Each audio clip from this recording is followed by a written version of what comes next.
From now until the start of the Premier League season, which is, by the way, just 15 drive shows away, drive ahead and around the league for a deep dive into every team's season's preparation. So now it's time for this.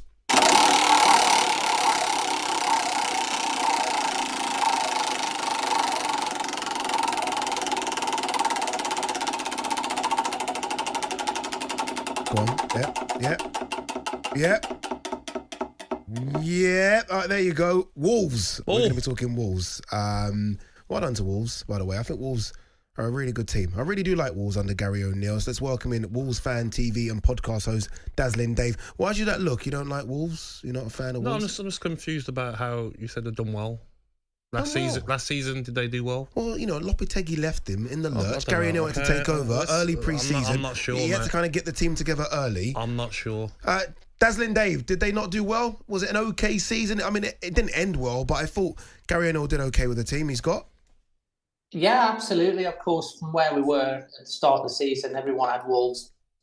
Probably, Gabby, you definitely probably had us down as going down. A lot of turmoil before the start of the season. Obviously, J-Lo leaving, all the FFP issues, and obviously Gary coming in with just literally 3 days before the start of the season. In the end, obviously we surpassed expectations, was pushing for Europe at one point, but then we got a lot of injuries and we tailed off a little bit towards the end of the season, but still a solid 14th finish when a lot of people had us to go down. But I feel like the injury one, a lot of teams do have injuries. I mean, every team had injuries last season. But yeah, but you say a solid season, Dave, but like you finished in 14th position. You finished in 14th, mate. 46 points, minus 15 goal difference. How's that a good season, mate? Yeah. Because everyone had us to go down before the start of the season. And Gabby, if you take 4 out of the 5 forwards out of any team, don't care who they are, you're going to struggle to score goals, aren't you? And let's face it, Gary came in with three days before the start of the season. Everyone was predicting Wolves to go down. So the fact that we were pushing at one point for, to get to the semi-finals of the FA Cup, we had a great cup run, and the fact that we were pushing Europe at one point, and that we were well safe before the end of the season from where we were and the turmoil that we were in. It's a positive season. So 14 sets us up quite nicely now for hopefully pushing on this season.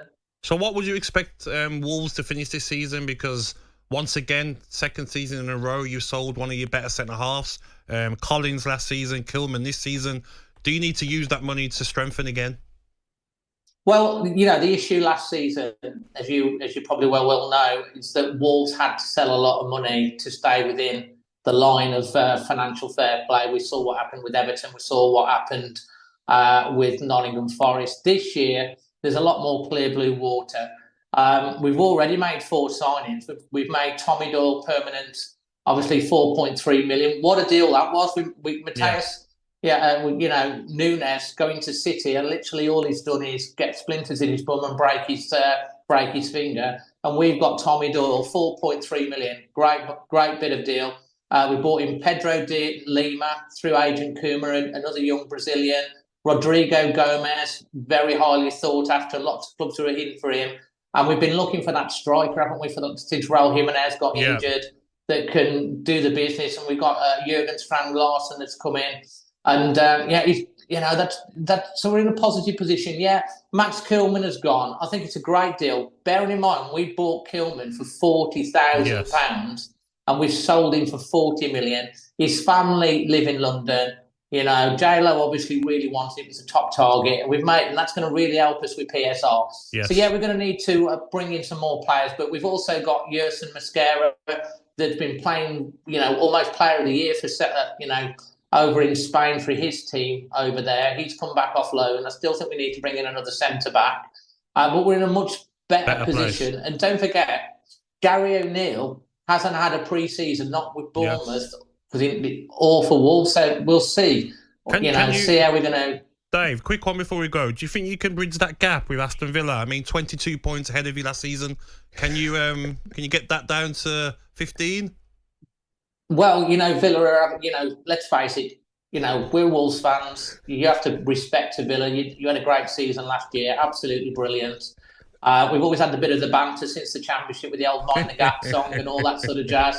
I hope we can close that gap a little bit. But, fair play to Villa. You had a great season. You've got to take your cap off to what they've done. It's going to be a bit difficult because you are in a little bit more like Wolves for last year, a little bit sticky with the old financial fair play. I think we will close that gap on Villa this year. I'm hoping so. If we can have a good cup run, push for Europe and make progress, and that'll be a good season for Wolves, and I really believe we can do it. Dave, really appreciate you coming on. Thank you very much. Dave there, host of the Always Wolves Fan TV I like and the fun podcast. with the Wolves. He's good, and he was like good the as well. banter. You could have gone a bit further. I thought you were nice and kind, to be honest with you. It's a lot of points, isn't it? 22. Yeah, they ain't bridging that. We were plus 15 goal difference. They were minus 15. It's not great, is it? And by the way, I don't think they're going to hold on to Pedro Neto either. I think there's a bit of a problem. When we come back, we're going to pick our top 5 ever Olympians.